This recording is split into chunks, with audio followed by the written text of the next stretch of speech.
So today we're starting a short series looking at the Apostle Peter.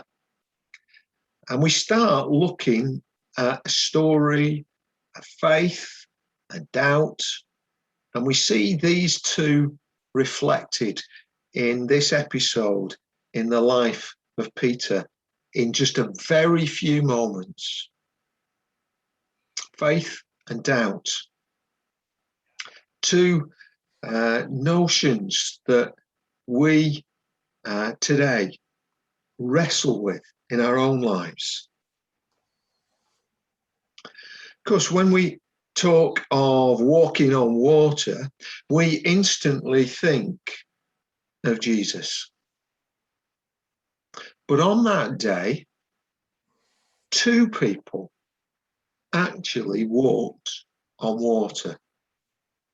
Jesus and Peter.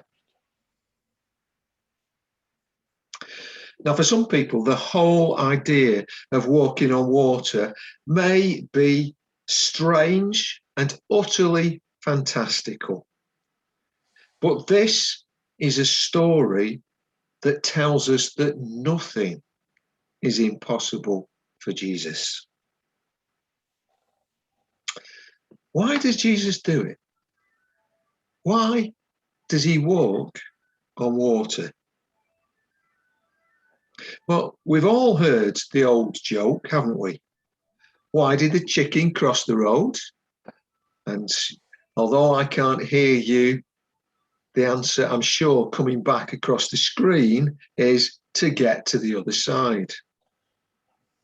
And in one sense, Jesus walked on water to get to the other side of the lake. He'd already told the disciples, get in the boat, get across to the other side of the lake, while he went up on a mountain to pray. And so he was going to join the disciples, except the disciples had not yet got to the other side of the lake because they had been struggling in the wind that was against them. They'd made little progress.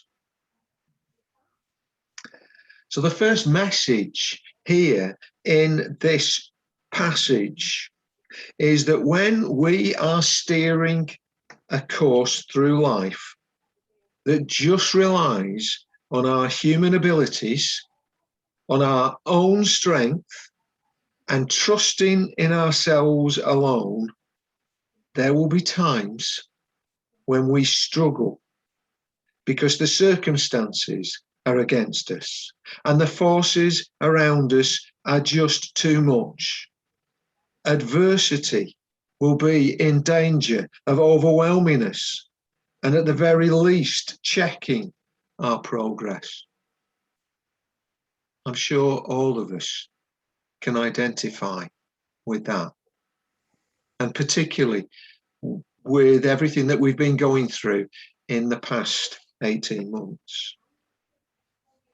But Jesus will never be checked by adversity. His walking on water in the teeth of the wind is one example of this. His resurrection, overcoming the worst that humanity could throw at him, another. Adversity holds no fear for Jesus. So the question is, do you want to be struggling in a boat on your own against the wind and the waves, or do you want to be walking on the water hand in hand with Jesus to get to the other side, whatever the other side might mean at any given time? So at one level, I hope that this story speaks to you directly, personally, individually this morning and asks you whether you want to be holding Jesus's hand walking on the water or struggling against the wind in the boat.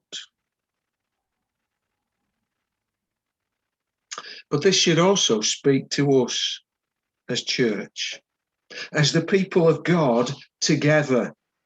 Because as Jesus walks on water, we have the disciples together in the boat, struggling against that wind.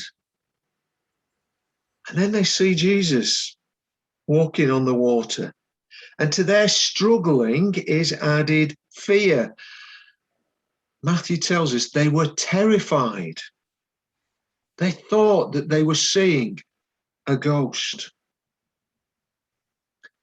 I can understand their fear at seeing something so far out of their experience, something that shouldn't be happening. A figure walking on water. But this was a shared experience.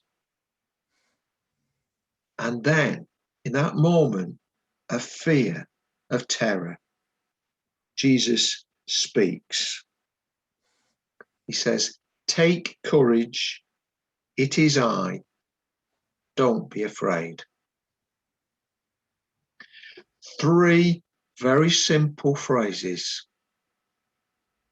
Three wonderful phrases. And phrases that I believe Jesus wants to speak to us today. Jesus was speaking to all of them together. Take courage. That was the first thing he said. Take courage. Literally, words of encouragement. And I like the way that it's put there. Take courage. It's an act of the will. It's a choice. It's something we have to pick up. We can be in the midst of things that are creating fear in us, and yet we can take courage. And we take courage from Jesus because he is offering that courage to us. Other translations put this in a slightly different way that I also like. They say, be of good cheer. So take courage. They translate as be of good cheer. Jesus is saying, cheer up. Things might look bad. You might be afraid of what you see, what's going on around you, but cheer up. And why should you cheer up? Because I'm coming to you. Jesus says that. So courage and good cheer. That's the first part of what Jesus says to them as he's walking on water and as they see him and as they're afraid. Just don't let it get you down. And then the second thing that he says is, it is I. It is I. I find that fascinating because I think if I'd been there, not that I'd been walking on water, but I would have said, it's me, it's Rod. But Jesus doesn't say, it's me, Jesus. He says, it is I. And I think here there are echoes of Jesus giving them reassurance by pointing them back to that episode in the Old Testament where Moses asks God, what's your name? And God says, I am. So here is a pointer to, look, it's God who's coming to you now. So be of good cheer, take courage. It's God. Jesus is saying to this group of followers, I'm God. And he's showing them a demonstration of what he can do, the power that he has over the elements in walking on water. And finally, he says, don't be afraid. More encouragement. But the encouragement that God always offers when he appears to human beings. Throughout Scripture, don't be afraid. Peace be with you. The phrases when God or when angels appear. Now, all of this was Jesus speaking to this group of people in this boat. St. Augustine wrote this: the ship that carries the disciples, i.e., the church, is tossed and shaken by the tempests of temptation and the contrary wind, i.e., the devil, her adversary, who rests not and strives to hinder her from arriving at rest. But greater is he who makes intercession for us. In other words, greater is Jesus, who we're told in the New Testament intercedes on our behalf.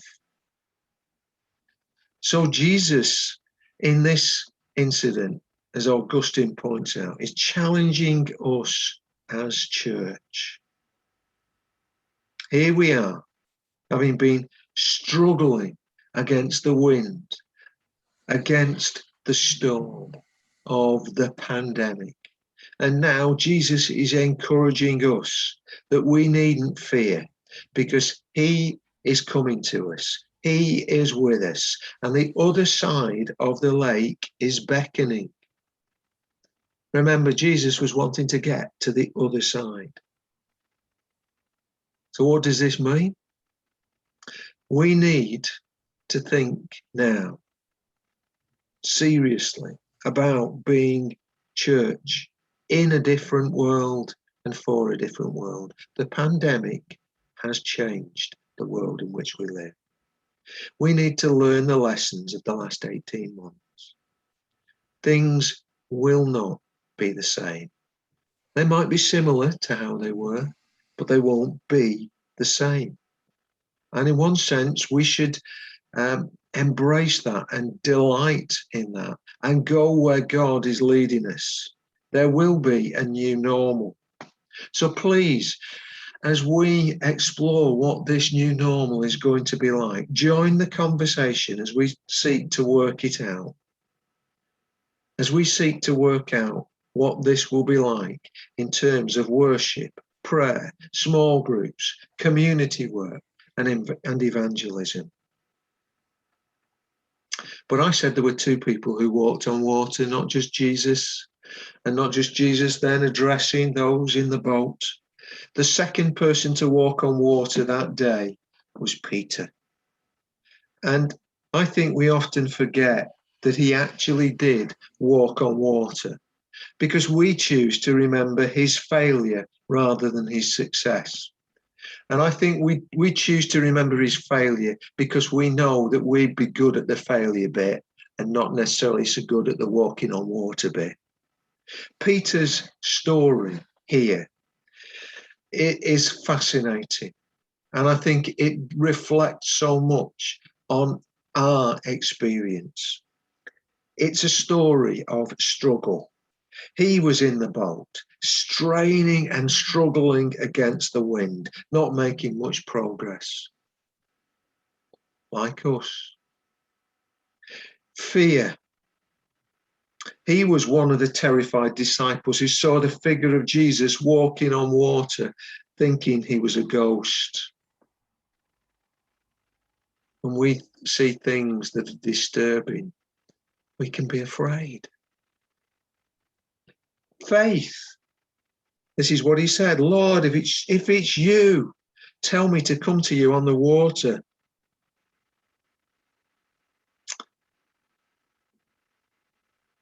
That was his impetuous, remarkable cry that speaks of his complete trust in the power of Jesus at that moment. More faith. Then Peter got down out of the boat, and yes, he walked on the water and he came toward Jesus. Utterly remarkable. He's the only one of the 12 who does this. And sometimes in the church, we need the faith of one person to show us what is possible with Jesus. Could you be that one person? Peter shows us that we can all be that one person if we respond when Jesus says, come, get out of the boat and walk on the water. But then there's more faltering and fear, because when he saw the wind, he began to sink. Haven't we all been there when actually we think that what's coming against us is just too much and we start to sink? We take our eyes off Jesus, we forget him, and we think of the forces ranged against us. And then we think that what we're doing is impossible for us. That's us, isn't it? But faith, because even in that moment, Peter cried out, Lord, save me. He may not have been able to stay on top of the water, but he knew who could stop him from drowning. Peter speaks to us of that simplest prayer we can pray. Have you ever prayed it? Lord, save me. That prayer when everything seems too much. And faith, finally, because along with the other disciples, Peter says, truly, you are the Son of God, as he worshipped Jesus. So this is a tale of two people walking on water. But there in a few short moments is a picture of the highs and lows of faith. This man who Jesus renamed the Rock, that's what Peter means. His real name was Simon.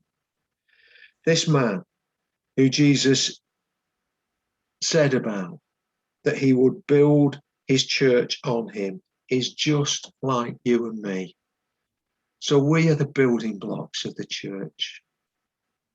We are a mixture of struggle, of fear, of faltering, but above all, of faith. Jesus didn't turn his back on Peter. Instead, when he was sinking, he reached out and caught him and lifted him into the boat. What he did for Peter, he'll do for us. Yes, Jesus said, you have little faith. Why did you doubt? But he wasn't condemning Peter. He was asking him to process where he was on the faith doubt continuum and to learn and move on and to remember those few seconds when he actually did walk on water. This morning, Jesus is saying to you and me, you have little faith. Why did you doubt? And what he's actually wanting us to do is to reflect on the whole question of faith in our lives.